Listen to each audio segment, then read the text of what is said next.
Let's see how you do under pressure. Oh, yeah. I've been wanting this shit forever. I've been in the field with whatever they throw at me. Brush it off, pick myself up, moving on to the better. Hey, yeah. Ain't no errors, baby. It's a new era. I wake up early, feeling rich like I'm Kesha. I get to the paper, boy.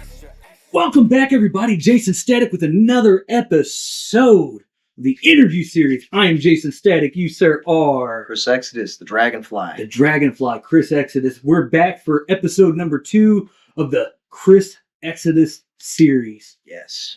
You know this deal. Grateful to be back, man. Thank you. For sure, man.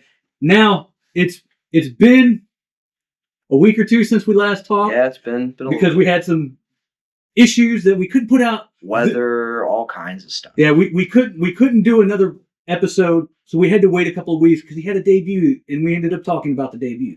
So that's why we look different. We're having a different outfit and everything like that. So hair's a little longer. Hair's a little bit longer. Just a little. So, you know this deal, man. Yep. Are you ready for question number 2? We stay ready in the Exodus camp, baby. Let's do it. In your opinion, is there a difference between being a pro wrestler and a sports entertainer? And how do you balance with those two aspects in your own career? And do you think it's important to play in both lanes? Yeah. Okay, so I'm going to answer the question backwards. Yes. Okay. Because, so there's a lot of pro wrestling companies on TV in North America. Right. There's 2 massive ones, and there's 3 or 4 minor ones, right? Minor. Right. And all of them are different. So, for example, WWE, very sports entertainment heavy. Promos, video packages, character. Right. You know, first person to come to mind is LA Knight. Right. Great worker, but like entertainer, right? Yeah. And then I think of like AEW, they're very much like high pace, like pro wrestler, like they're like PWG, and then like mid 2000s Ring of Honor, but up a little. Right. So I think it's very important to have both. I would say I think it's probably better to have your wrestling fundamentals above anything else first for safety reasons, maybe. Right. Like, because if you're really good at entertaining, but you're not good at keeping the guy or girl you're working with safe in the ring, or, you're probably not going to have a job. Right. But if you've got like decent wrestling fundamentals, then I think the character and the sports entertainment aspect would come after that. But I think they play hand in hand. I mean, I like to think I'm more of a wrestler than a sports entertainer, but at the same time, I've hit people with shoes. Yeah. I've hit people with confetti cannons and water guns and stupid stuff. Yeah. And entertain. So I do both. Yeah. And I think for me, I think it's to have a good dynamic as an overall talent. Yeah. I think you need to be able to play on both sides of the aisle. Yeah. Because what happens if you get in the ring with somebody like, let's use local guys, like Tommy Davis. Right. Well, Tommy Davis is not a sports entertainer. He is going to wrestle. You've got to wrestle to his level. Right. But then let's say you get in the ring with one of my best friends in the whole wide world, your bro Slammer. Mm-hmm. Okay. Slammer is a good wrestler, but Slammer is very much an entertainer. Mm-hmm. 2 completely different matches. Well, what if you don't know how to wrestle one of them, but you're booked to do that? Right. You don't want to get caught like a deer in the headlights. You just got to know how to do both, man. Yeah. And if you're going to a good reputable school like Dynamo Pro or I always mess up the name of like your letters. Fight Club Wrestling Academy, bro. I guess I could just say the whole thing. The Fight Club Wrestling Academy. If you're going to a good school, you kind of get a mix of both. Like Eagle Eye's a good example. It's like super character heavy, but also a super solid hand in the ring, right? Right. Yeah. So like, and then out of like Dynamo, like you look at kids like Ant and Quest. They've got really good characters. They can talk, they can fly, and they can fight. Like so, it's you gotta. I think it's important to have both. Yeah. Do you think indie companies today would do better to have a mix of both on shows? Yeah, I think you gotta. I think a lot of it depends on your region. I think so. Like we're here in the Midwest, right? Here in Illinois, some towns they want wrestling. Like they want every guy to be like Tommy Davis, or every guy to be like Gary J, or every guy to be like Brandon Espinosa. Somebody who can like really like get in there and just go. And then they also in the same time want Chris Slammer, the Shoeserweight. Like they want fun stuff too. So like you got to kind of play to your market. But I do think having a good mix, a good blend is more value for the paying customer. Mhm. Because a lot of the time, I find people that pay to get and remember moments, not matches.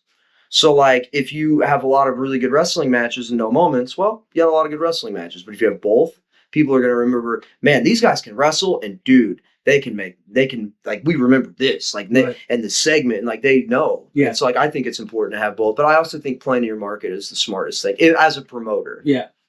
Now, what's the difference? You know, there's always this big hubbub on the internet about, I'm a pro wrestler, I'm a sports entertainer.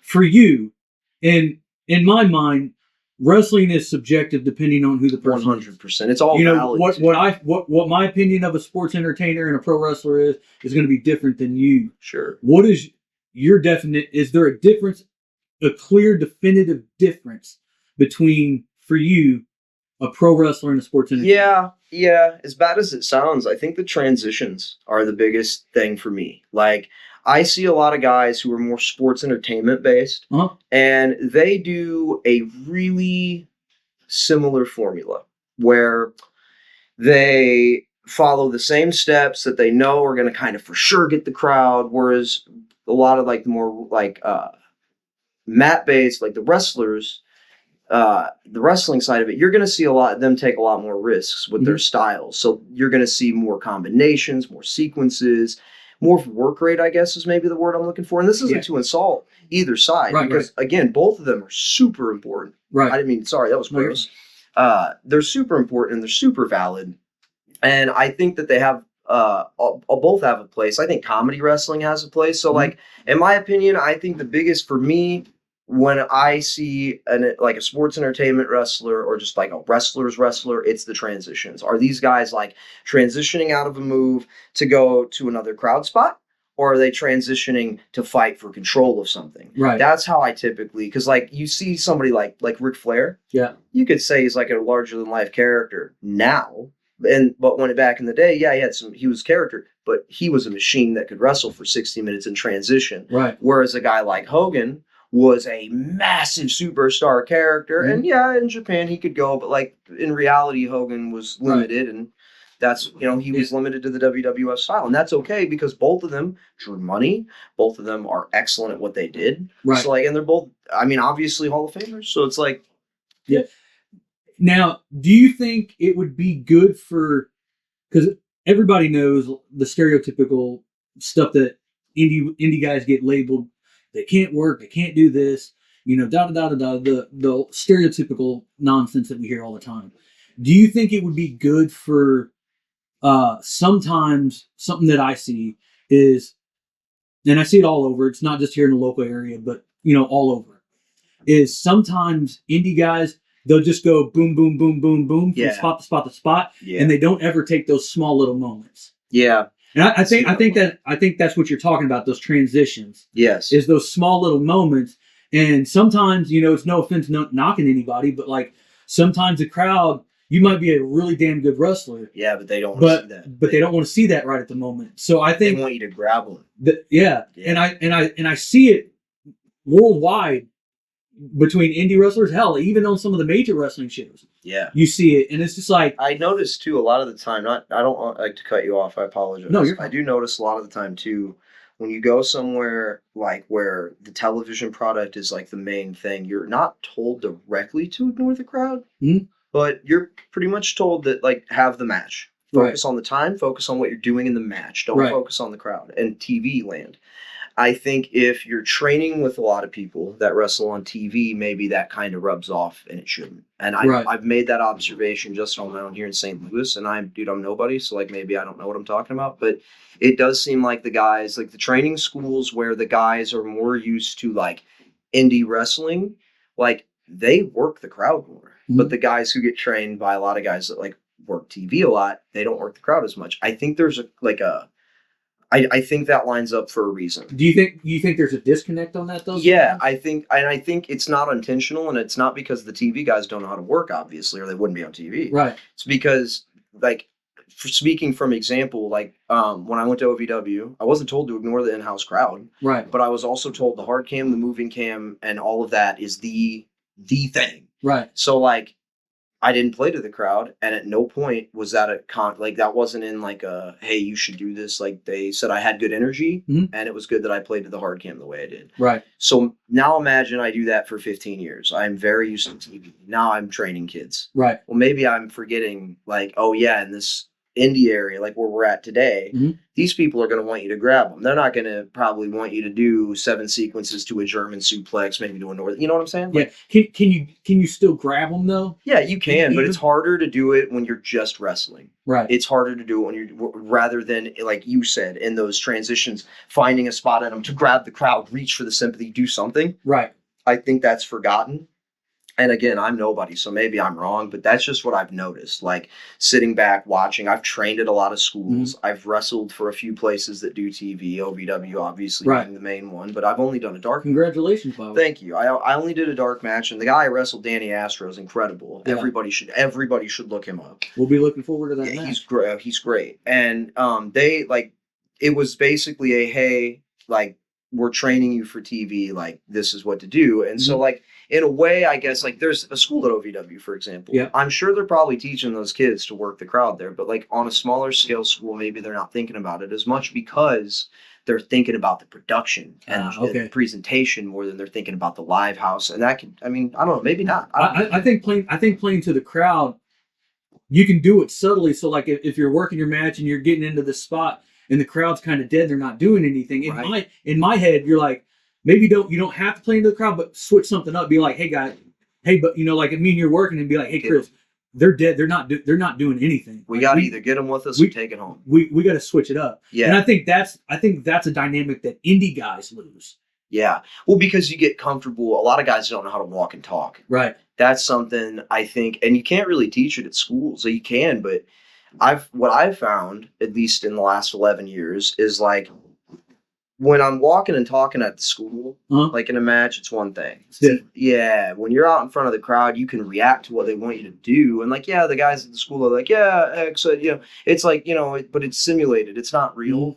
Whereas when you're out in front of the live crowd, that's where you really, I believe, learn to walk and talk, which is why I am a huge proprietor of reps, travel, reps. Yeah. I was down at Dynamo this past Monday. Great school. And Sadie was there, and I don't remember the two fellas that were in the ring. And before they got into their little sequence that they were working on, I go, do the sequence that you're gonna do. And Sadie let me talk. I appreciate him anytime, I'm down there and he lets me, pitch in and stuff on my point of view on stuff, because the way that he sees something might be different than the way that I see it. And I'm big on valuable. Yeah, and I'm big on, like the way that I do the Fight Club guys is if we're running a sequence, practicing sequences and shit like that, like I want you guys to emote. I don't want you to just go in there and mechanically do it, because if you're down there and you're running they were running comebacks. Yeah. So boom, boom, boom, boom. So like emote like you're gonna show emotion in it. Do it just like you're gonna do it out in the crowd, because that way you get more comfortable with how you're gonna do it. You actually feel your body out, how your emotion is gonna pan out in each particular moment. You can also get a little bit of control over your own nervous system. Yes. Because like I'm not gonna lie. So I don't talk about it often because it's a bit taboo still in our day and age. But like I have I'm diagnosed with borderline personality disorder. Yeah. Dude, I feel everything on 10. Like happy 10, sad 10, everything. Yeah. Right.